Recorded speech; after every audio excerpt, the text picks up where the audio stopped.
All right, hello everyone. Sorry to be late. Well, hopefully everyone will catch up here in a second. I got a last minute phone call, and sometimes, well, that just happens because as you can see, I'm in the office. So hopefully people will find us here shortly, and we'll get started again.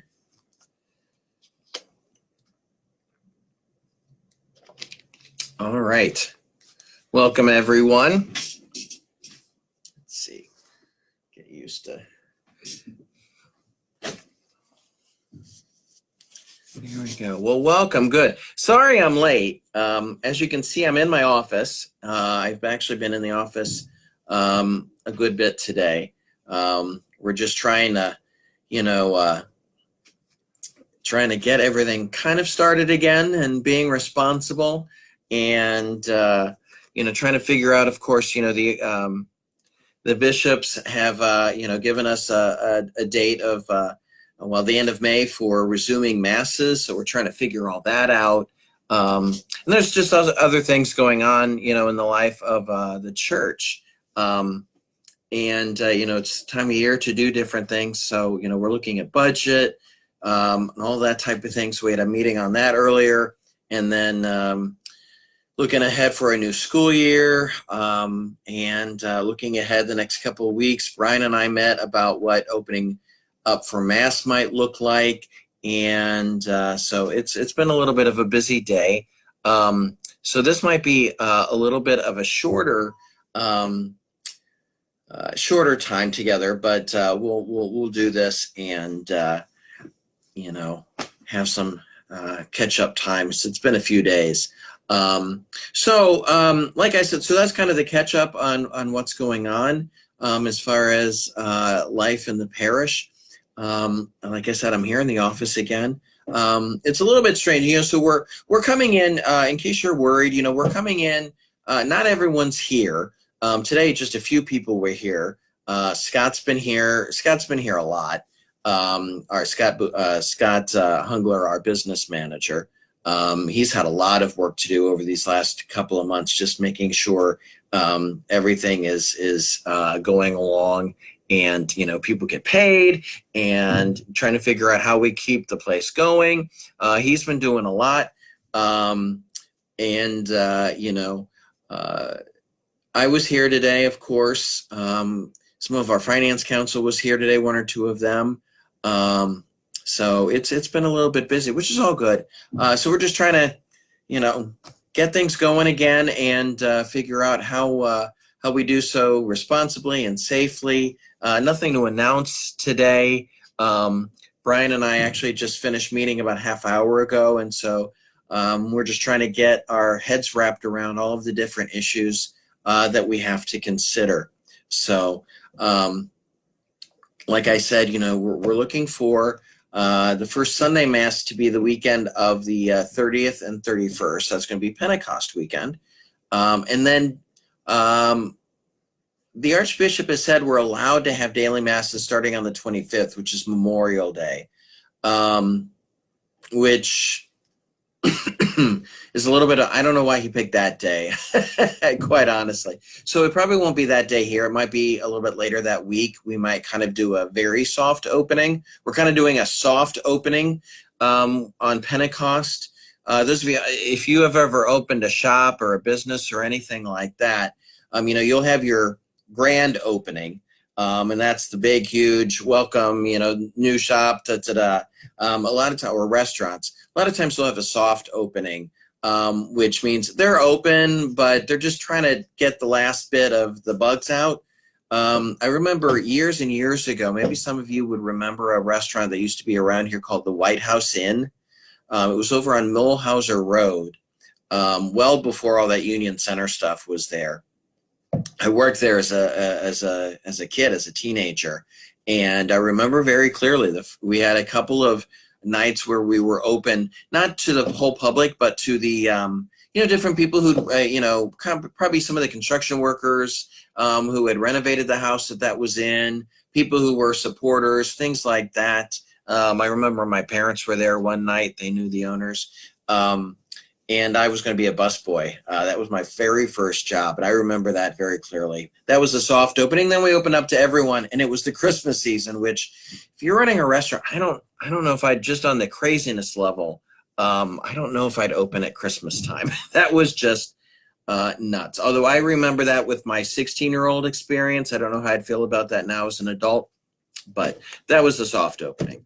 So we'll get into our soft opening later that week, maybe the 27th or 28th, something like that. So stay tuned for further updates. I kind of feel like Governor DeWine here. Well, we'll let you know.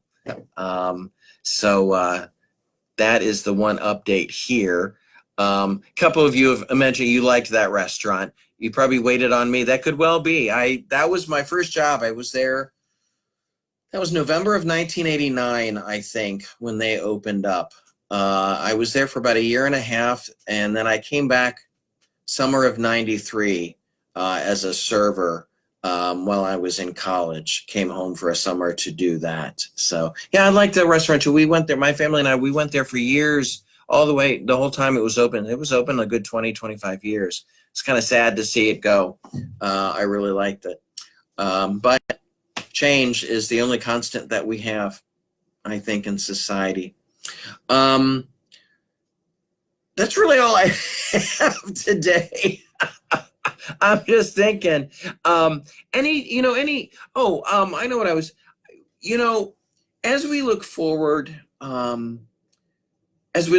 to, bringing people back from Mass and kind of starting up again, here's my question. I have a question for all of you. You all have been asking me questions for these weeks. Now, I have a question for you. When we do start Mass again, the Archbishop and all the bishops of Ohio, and I think it's gone beyond Ohio. I don't think there's any bishop in the country where, I could be wrong, but I don't think there's any bishop in the country where that when they have started Masses up again, that they have said that you must come to Mass. They have not reimposed the obligation to go to Mass. And the thought being, those who are more at risk from this virus, we do want to encourage to stay home. And as well, any of you who are simply not comfortable coming to a larger gathering like that are more than welcome to continue to participate online by watching the live stream. And we are going to continue the live stream even once we have people here at Mass again. So here's my question for you, and I'll let you answer the question for me. Are you planning, once we have Mass again, we have a public, celebration of Mass, are you planning on coming? So just let me know in the comments. I'd be just really interested to know. You don't have to, and if you don't want to give a reason, that's fine. These are all public forums and you may not feel like explaining your position. That's totally fine. You can just say, yes, I'm coming. No, not right now. We're just kind of trying to figure out. One of the suggestions that different places have given have suggested that it might be a good idea either to do tickets or to have a sign up online. I'm not terribly enthused about either of those two solutions for a number of reasons, but so we'll see. But the live stream will continue. That's an important thing to know. We're planning on wearing masks, those of us who are there. I carry around my mask. It's, so thanks, Mom. So just curious to know. Suzanne, okay. So feel free, I'm going to talk about something else and then, but feel free to put something in the comments, or if you want to email me, you can certainly do that. Let me know what you think. The other thing, Carol, thank you. the idea will be, and I not going to give, I can't give specific dates yet, that the idea will be that if there's mass during the week and mass on Sunday, that people could, you wouldn't necessarily have to come on Sunday. You could come on another day during the week when the crowds would naturally be lesser. That's kind of the idea there. So if you are in a more at-risk group, either age, health, all of the above, none of the above, just don't feel like, whatever, you could go on a different day. You know, that is part of the thought there. Okay, that's what some of you are saying. So, okay. So you know, that's good to know. And I'm quite honestly, and someone mentioned First Communion. We're thinking about, that's one of the things Brian and I talked about. There's confirmations to do, there's First Communions to do. How are we going to do that? So we're going to see how things go that first weekend, and then maybe we'll have a better handle on when First Communions and confirmations can happen. So that's still, trust me, we're still very much thinking about that. So I will take a look at all of these. Thank you for that. I'm getting a few people saying, I'm not ready yet. A few people saying, I'm glad you're still doing the live stream. Maybe come to a Thursday Mass. Yeah. Okay. So very good. Suzanne mentioned something, and she's right. I have not mentioned this, and perhaps some of you have thought about it. May have heard in the news, I guess it was last week, that Bishop Binzer's resignation as auxiliary bishop was accepted by Pope Francis. Of course, this all goes back to his handling of the Jeff Drew case. And Suzanne asked in the question if I had any comment about it. I certainly have an opinion on it. So that's what the facts of the issue are, that back in I think it was 2013 and 2015, a couple of complaints were made about Father Drew up at St. Max. People were made to feel uncomfortable. They did not allege, so far as I understand, they did not allege abuse, but that he made them feel uncomfortable. And Bishop Binzer, worked with Father Jeff, talked to him about it, counseled him about it. Don't do this, don't do that. And that happened a couple of times. Then he, in 2018, was transferred down to St. Ignatius, where another complaint was made about not feeling comfortable. And it came out at that point. Then an allegation came out from 30 years prior, alleging that he had raped someone. And that's when all of this became public, of course. And there was a question made about why didn't Bishop Binzer alert both the personnel board and Archbishop Schnurr. So obviously it should go without saying, but it needs to be said, of course, that as a priest, as a person of goodwill, any type of abuse is absolutely intolerable and will not be tolerated, obviously. I mean, this is why we are so careful with our training, with doing the Virtus training, with requiring all of our volunteers to abide by, to receive that training, to keep up with continual training, those bulletins that they receive every month, because we take it so seriously. It's one of the most serious issues that we have to deal with. No one of any sort should be abused in any sort of way, physically, sexually, mentally, any other sort of way. People should be treated with dignity. And this is, any type of sexual abuse is an assault on that dignity. And obviously, as a Christian church, we're not going to tolerate that. So that being said, I'm a little concerned about things is that I'm not, it's hard for me because I think I said when this all first came out, Father Jeff is a very good friend of mine. We were in seminary together. We were ordained together. We're good friends. As you've probably heard before, and people, in these types of situations, you hear friends of someone accused of something. I can't imagine they could do something like this. Well, now I understand how those people feel because I can't imagine that he did all this. There's a concern. It's a delicate balancing act because on one side, there's a concern that any person in any type of authority, whether it's a pastor in a parish, a principal in a school, any type of manager, boss in the workplace, will have to make decisions that some people may not agree with, and they might significantly disagree with. Most people just deal with it. They talk to the person, or they use the proper channels to handle the dispute.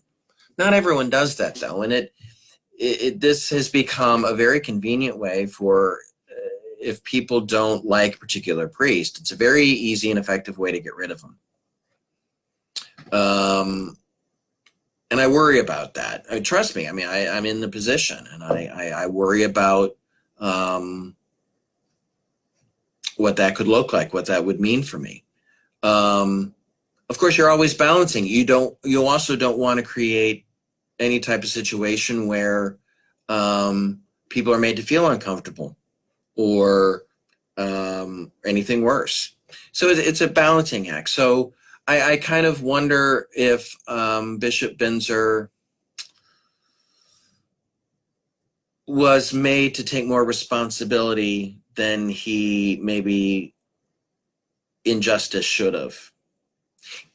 It's hard to say, of course, because I certainly don't want to pronounce anything definitive, like this is my definite opinion on this matter, because I'm aware that there may be things I don't know about.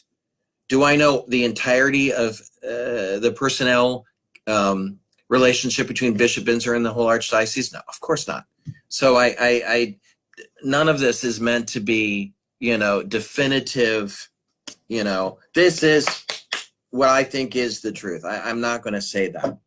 I also know Bishop Binzer. I have always found him to be a very genuine person. He is a person with a love for the church. He is a person who, in his role as personnel director, was very, he worked hard for the priests. He cared for us. He wanted to do what was best for us. What was best for us, what was best for the church. Again, that balancing act, you want, when you're trying to decide which priest should be a pastor of a particular parish, you're trying to find something that's good for that priest. And at the same time, of course, trying to find the right person for the parish that you're trying to find a pastor for. That's very difficult.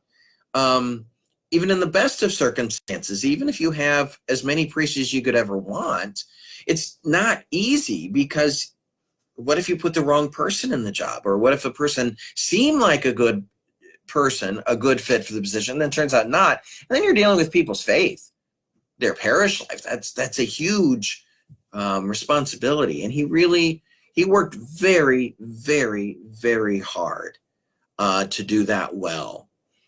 So that also makes me feel like, well, something doesn't seem quite right in, well, why didn't he report something he was supposed to report? So I'm left with a lot of, there you go. So hope that answers that. Nothing definitive, and it's a sad situation, just a very, very, very sad situation all around, just tragic. So there you go. Those of you coming late, you might be going, oh my gosh, where did this talk go to? We were talking first about where we are, just planning on reopening of church. Of course, you see I'm here at the office. So we're very gradually, and trying to be very careful opening up the office. Naturally, we're all observing, social distancing, any meetings that we've had in person. And we've had a couple, where it's budget season, trying to look for setting budget for the next year. And of course, budgets need data. And it's really hard to find good data these days because everything is changing so quickly. We just don't know what life is going to look like a few months from now. So we've had those meetings, but we've had them in large rooms. We've kept everyone at 6 feet, if not more, distant. So not every we're people who can work from home are still often working from home. For instance, I've been here yesterday and today. I probably won't be here tomorrow. I actually have a committal service at noon. But then I don't have anything here at the office that I really have to be home for. So again, I'm going to be taking home my laptop. Any work I might do will be from home. Others are doing that as well. There were only a couple of us here in the office today. And then someone asked, Suzanne asked about the Bishop Binzer situation, that his resignation was accepted by the Pope. So he is our auxiliary bishop emeritus as of now, and that's no reason to be sorry, Susanna. There were other people wondering about that, and I thought, oh, I wonder if I should say something. Sometimes you just have to rip the Band-Aid off. I just, as long as all of you know how I feel, obviously, we try to prevent any type of abuse whatsoever in any situation here at the parish, in the school, in the parish, etc. But I'm probably because I know these people, it's just difficult. So, and again, like all of this, you're always welcome. If anytime I say anything, really about anything, if you're like, boy, that didn't sound right, what did he mean by that? Human communication is complicated, and it's not always easy to understand where a person is coming from, how you should evaluate a statement. I am very much a believer in that. If me or anyone else says something and you're like, I don't know if I like what I heard, I always think it's a good thing to go talk to that person. You could come to me and say, Father Ed, you made this statement on your live video, and I'm really concerned. Here's what I heard. Can you help me understand what you're saying? Because I heard this and that makes me upset, angry, confused, whatever it might happen to be. You're also welcome certainly to say, Father Ed, you said this, and I'm really glad you said that. You were allowed to tell me, or any other, like any other priest or any other person, the principal, but feel free to tell them that, you said this, and I'm really glad you said it. People need that. I think we can all, we can all empathize with each other that, we adults, adulting is not easy. And I think many of us are only too well aware of our own limitations. And when someone can give us an affirmation, I think that's a very helpful thing. And I know when people have, a few people have, sent me notes saying, I really enjoyed that you're doing these live videos. That it means something. Oh, good. I'm glad that I'm not just spinning my wheels, number one, but two, that, this is helping people. That was the aim. Because I would want to know if this isn't helping, well, let's move on to something that would help, So it's all, let's just treat, we all try to treat each other kindly and gently, and that will make human beings much happier. So that's where we are. Yes, Katie Lavelle, positive feedback helps just as much as constructive. Absolutely. Whereas if you just yell and scream about something, or even worse, I'd rather have you yell and scream at me than talk behind my back. That just does absolutely no good for anybody. So destructive of human relationships, human community. If you're mad at me, just tell me. So, Jane's asking how we can manage a budget with no festival. Well, it's not easy. But, best practices in Catholic parishes in Cincinnati, as much as you can, is make sure you don't depend on it, because they're outdoor festivals, obviously, and you can't control the weather in Ohio, or really anywhere, but particularly in Ohio. You look at our last 2 years ago, we had so much rain, and it didn't do real well. You had last year, the rain held off. We had a fantastic year. So you just know that you can't count on that money. So make sure that your festival proceeds are not going to things like payroll. If you need your festival for absolute necessities, you're in a lot of trouble. We are not in that position. So um, it's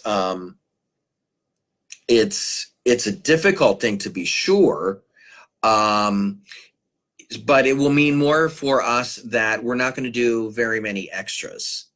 Um, I don't want to give any examples because you never know what's going to be like, but we keep those things for like capital improvements. Last year we were able to do a number of capital improvements that we might have had to delay otherwise. And even with those things, I like our finance committee a lot. They are they don't want to let things go, as far as maintenance. So they're more apt to, if the money is available. I don't know if I'm going to explain this right, but they're very prudent. Let me just say that they are very prudent with how they spend money. They have the virtue of prudence, and it's a wonderful thing to have. So I think all of you in the parish can feel very good. We have some good, intelligent, prudent people who help me and Scott with finances. We're in a very good place. Years back, they took up a rained out collection. I like that. So we're going to see. It's going to be hard. But it'll be okay. And so that's a good point I also should remember to say thank you to all of you who have continued with your donations and contributions. We're doing okay. Don't let up, but we're going to be right now we're okay. Right now we're okay. I'm worried about all of you, making, hopefully everyone's staying employed, things like that. So that's my thoughts and prayers for all of you, for your health and happiness and your financial stability. There's a lot to pray for these days, isn't there? There's a lot to pray for. So as Kathy Keep will say, yes, we are a very lucky community. We're lucky to have teachers like Kathy. Our teachers are wonderful. We've got a lot of good things going on around here. We really, really do. So if I ever told you anything that you must do as your pastor, I would say, I think you definitely need to offer the Lord a prayer of gratitude every day for the gift we have of this community. We are a very blessed people. So raffles, things like, so they're thinking, the festival committee is thinking of a lot of different scenarios to bring whatever, do a couple of things. Obviously you want to bring in revenue, but what can help us build community, help us build enjoyment, have some, just some good times. That's good for the community. So they're trying to do all those things, raffles, things like that. We might try to do something. It was in the bulletin last week, I think for the 4th week, or maybe it was just this 5th Sunday of Easter. Some of the ideas that the festival committee has. Part of that maybe to do a 1 or 2 day festival later in September or the beginning of October. All of that, of course, is COVID-19, conditional.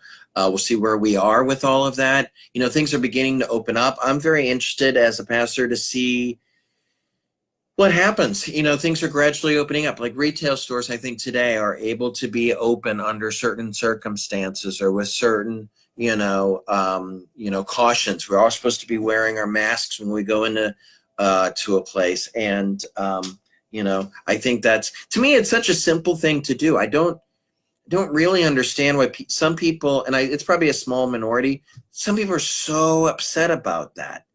The way I view it is, you're trying to protect yourself, but really more you're trying to protect everyone else. As you speak, as you talk, that sends out droplets, and those can be carriers for viruses, COVID-19, flu, cold, whatever. And by covering your mouth, it's the same principles of covering your mouth when you sneeze or cough. It's the same thing. And you're trying to prevent other people from being infected, because especially since we don't know for sure, there's a lot of uncertainty. It's, to me, treat one another as you want to be treated. When in a regular like cold and flu season, do you want people coughing and sneezing on you or in your vicinity? No, of course not. A few people have said, maybe it would be good in a regular cold and flu season.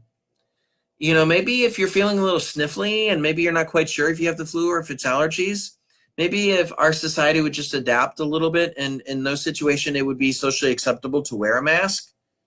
I don't think that would be such a bad thing. People talk about, oh, we lose this many people. Why are we so worried about COVID-19? We lose this many people to the flu. Well, I think that's a silly argument, number one. But two, regardless, well, maybe we should try not to lose so many people to the flu. I don't know. I'm not I'm not a medical doctor. I'm not a nurse. I don't play one on television. I don't play one on Facebook. But the common sense, I think, says if it's easy enough to do, and I don't particularly feel like my civil rights have been infringed. That's Ed Burns' opinion there. But like it or love it, as or dislike it, hate it, as you so wish. You're a free person. All right. So yeah, that's we ended up talking about a lot today. More than I thought we would. And Jim, I'm with you. I like the Oktoberfest idea. I'm part German. Oktoberfest just to me seems like a great idea. I've this weekend, I think it was, I do like to travel. I don't do it all that much. One of my favorite PBS shows is Rick Steves' Europe. And he travels throughout Europe, of course. I really like that. Maybe some of you have seen that show. But he had one, he did a show on European festivals. And obviously one of them was Oktoberfest in Munich. And it must just be the way he presents these things. Before, I thought, I don't know if I ever really want to go to that. I saw his thing on it. I'm like, oh, I want to go. So it's on my bucket list to go to that. And what I would love to do, I would never have time for it, but then I would love to, stick around Germany for 6 weeks or so, and then catch the beginning of the Christmas markets. Like in Nuremberg has a big one, and different areas of Bavaria. Oh, I would love to see those. Some of the European Christmas traditions, I love those a lot. So bucket list, maybe someday when I'm retired. Let's see, how old will I be? 2030. I don't know if I'll be old enough to be retired, but maybe I could go that year, go to the Oberammergau Passion Play, and stick around for Oktoberfest and go to a Christmas market. Just a thought. So there you go. Did they cancel Oktoberfest this year? I'm not surprised. Probably a good idea. And I wonder, so this was supposed to be the year for the Passion Play in Oberammergau. I bet that's been postponed. I don't know, but I bet.